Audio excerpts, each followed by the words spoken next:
Welcome to this how-to video by the English department.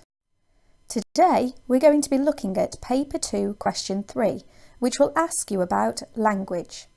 Firstly, let's be clear about what the examiner is looking for when they're asking about language.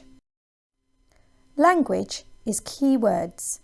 These might be words designed to create a particular image or effect, or they might be words designed for a particular purpose, for example, to describe, persuade or inform. Language is also about writers' techniques. Most of you will look for adjectives, verbs, pronouns and nouns.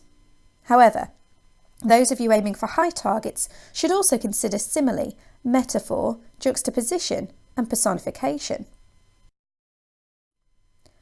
After identifying keywords in the passage, you should explode the quotation.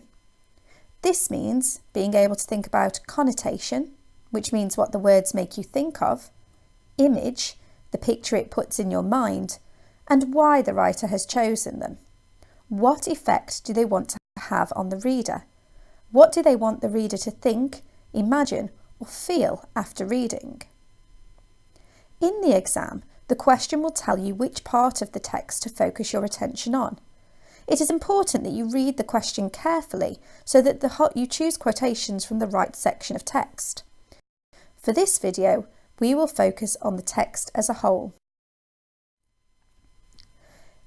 It is also worth bearing in mind that the text could be from the 19th century and so may talk about things in a way which is unusual or different to now. The text in this video is from the 19th century. In it, the writer sees a train for the first time.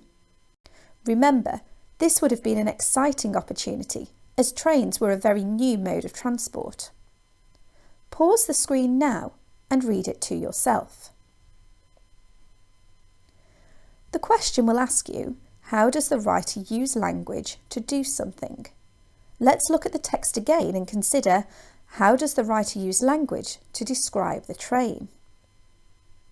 Start by looking for verbs which describe the train. The verbs clanked and grinding have connotations of hard work and loud noise and make us think that the trains are loud. The simile, shiny as a new penny, has connotations of something new and special. Literally, the writer is describing the way the train looks. It could also be symbolic of the excitement of seeing a new train creates. This is reinforced by the writer's use of the adjective fascinating, which conveys how interesting the trains were. The writer also describes the way the train's steam curled into the summer sky. Literally, she's describing what she sees.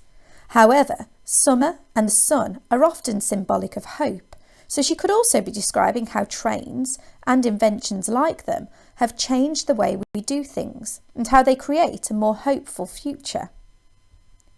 You'll notice that all of the quotes I've chosen are short.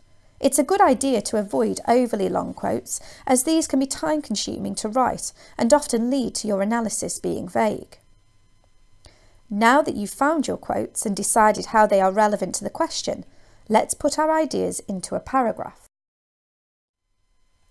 It's a good idea to practice using the same structure every time you answer a question about language. An example is on the screen now, but you might prefer to use one given to you by your teacher. The most successful pupils will also learn their sentence starters. This makes it easier in the exam to get started on your answer and keeps your ideas organised. Here's an example of how we might use the structure to write our answer. Now that you've seen how to answer the question, practice yourself. You could try writing about some of the other quotes we found during this video, or you can practice using articles from the booklet we use in class. Ask your teacher for help if you need it. Good luck.